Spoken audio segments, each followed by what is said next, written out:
Bismillahirrahmanirrahim. Assalamualaikum warahmatullahi wabarakatuh. Perkenalkan, nama saya Cacila Putri Wulandari, NIM 2021 A1H046, kelas 2B.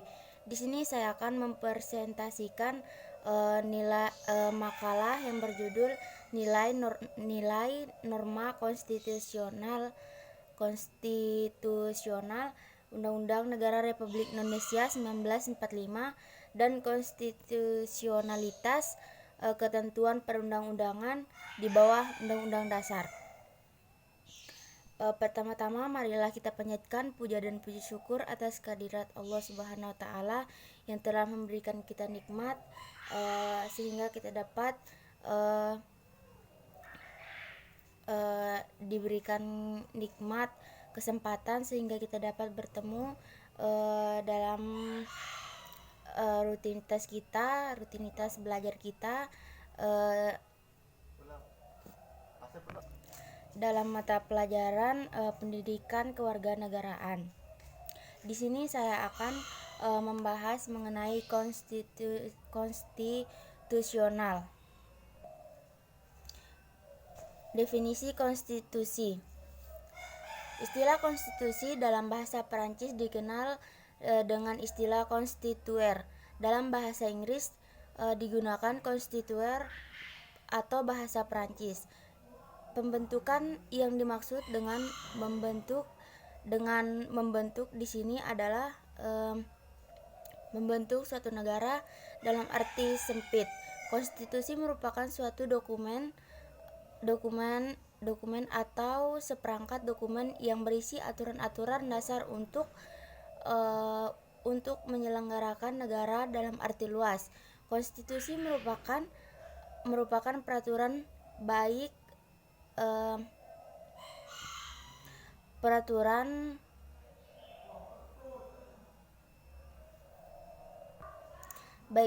tertulis maupun tidak tertulis yang menentukan bagaimana lembaga negara dibentuk dan dijadikan konstitusi adalah seperangkat aturan atau hukum yang berisi ketentuan tentang bagaimana pemerintahan diatur dan dijalankan oleh karena aturan atau hukum yang terdapat dalam konstitusi itu mengatur hal-hal yang amat mendasar dari suatu negara. Maka konstitusi dikatakan pula sebagai hukum dasar yang dijadikan pangan dalam penyelenggaraan suatu negara. 2.2 Sejarah Konstitusi. Undang-Undang 1945 dirancang sejak 29 Mei 1945 hingga 16 Juli 1945 oleh Banda Usaha-Usaha Persiapan Kemerdekaan Indonesia atau BPUPKI. Tugas pokok dari BPUPKI adalah menyusun rancangan undang-undang dasar. Namun dalam prakteknya persidangan berjalan cukup lama, khususnya dalam membahas masalah dasar negara. BPUPKI membentuk panitia kecil yang disebut dengan Panitia 9, berhasil mencapai kompromi untuk menyetujui naskah Mukaddimah Undang-Undang Dasar Suepomo. Kala itu membentuk panitia kecil yang diketuai oleh Soekarno, yaitu Panitia Persiapan Kemerdekaan Indonesia atau PKI. 2.3 Fungsi konstitusi dalam berbangsa dan bernegara. A. Konstitusi berfungsi sebagai landasan konstitusionalisme. B. Konstitusi berfungsi untuk membatasi kekuasaan pemerintahan. C. Konstitusi berfungsi untuk membatasi atau mengendalikan kekuasaan penguasaan agar dalam menjalankan kekuasaan tidak sewenang-wenang terhadap rakyatnya.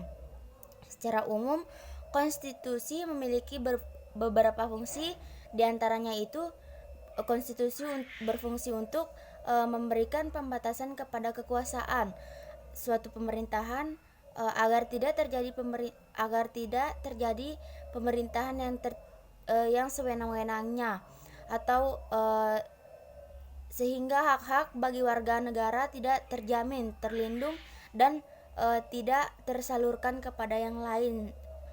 Konstitusi memiliki Yang B, konstitusi memiliki fungsi sebagai piagam atas lahirnya suatu negara. Yang C, konstitusi memiliki fungsi sebagai sumber hukum tertinggi. Yang D, konstitusi memiliki fungsi sebagai alat untuk melakukan pembatasan terhadap kekuasaan dari suatu pemerintahan. Yang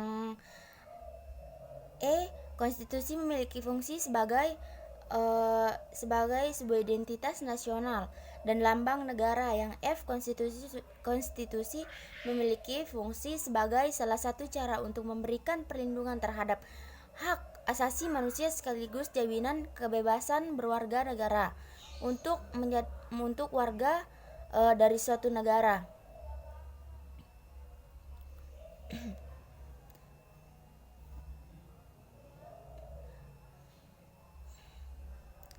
Berikut adalah nilai konstitusi. Di antaranya adalah ada normatif, adalah sebuah konstitusi yang resmi diterima oleh suatu bangsa.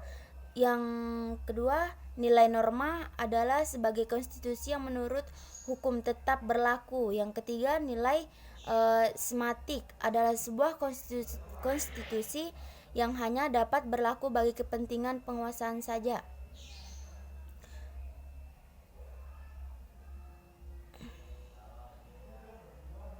Tujuan konstitusi sebagai batas dan penguasaan. Tujuan konstitusi adalah untuk memberikan batasan, pengawasan terhadap kewenangan pemerintahan. Yang kedua, perlindungan hak asasi manusia. Yang ketiga, pedoman pelaksanaan negara. Mungkin itu saja yang dapat saya sampaikan. Lebih kurangnya saya mohon maaf. Billahi taufiq wal hidayah. Wassalamualaikum warahmatullahi wabarakatuh.